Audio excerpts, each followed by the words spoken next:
update for the month of January, as well as the budget which was presented on 1st Feb. Broadly, the markets remains range bound in terms of the direction. There will be those movements linked to results which we keep on seeing every month or every quarter when the results are out. So that's part of it.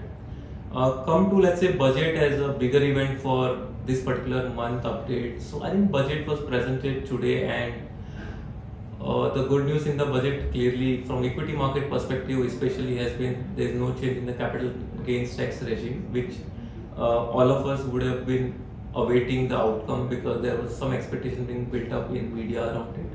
Government has decided to retain it the same.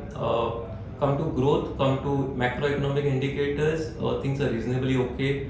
We're talking about on a reasonably modest assumption of 10.5% kind of nominal GDP growth rate, 10.5% kind of tax collection growth rate.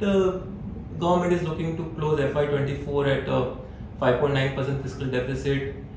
Pretty much on track. It's going to be approximately 50 bips reduction vis-a-vis last year. We had a deviation on COVID, and which now we are back on track on FRPM, and government has laid out the roadmap for further reduction in maybe FY25.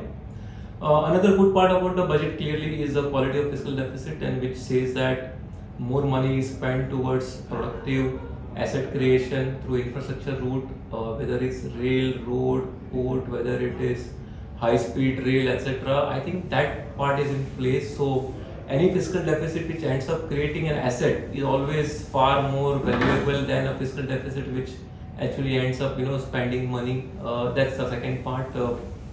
Corporate India, government of India, everybody is trying their best to get the other angle, which is external trade balance issues sorted out by way of promoting exports and in a way allowing or incentivizing an alternate to imports.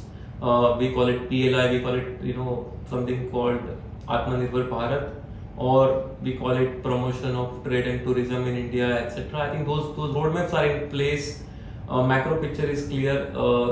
Wherever India is spending big money on imports, can we do something as a country to cut it down and make far more better self-dependent economy from a foreign exchange perspective?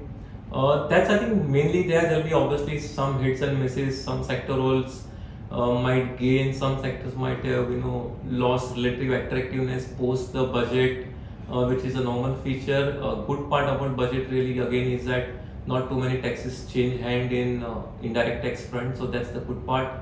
One relevant change has been government is possibly indicated his intention to remove the arbitrage across investment products by way of what changes they've done on the capital on the income tax regime for life insurance policies above a particular number. So that's somewhere trying to reduce or remove the arbitrage between investment products, which should be possibly in overall context good for financial market as a whole.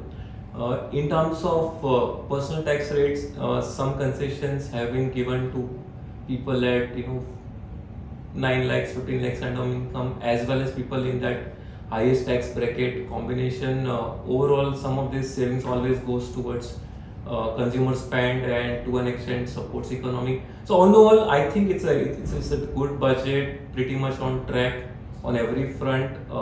Fiscal discipline, external account imbalance reduction, inclusive growth, capex creation, devoid of any populism in the year ahead of election is a really brownie point if one looks at from budget evaluation as an outsider. I think that's pretty much sums it up all. We got a good budget. Our track is on place to be third largest economy, and as we know, when economy moves spots up, it does create wealth for all of us.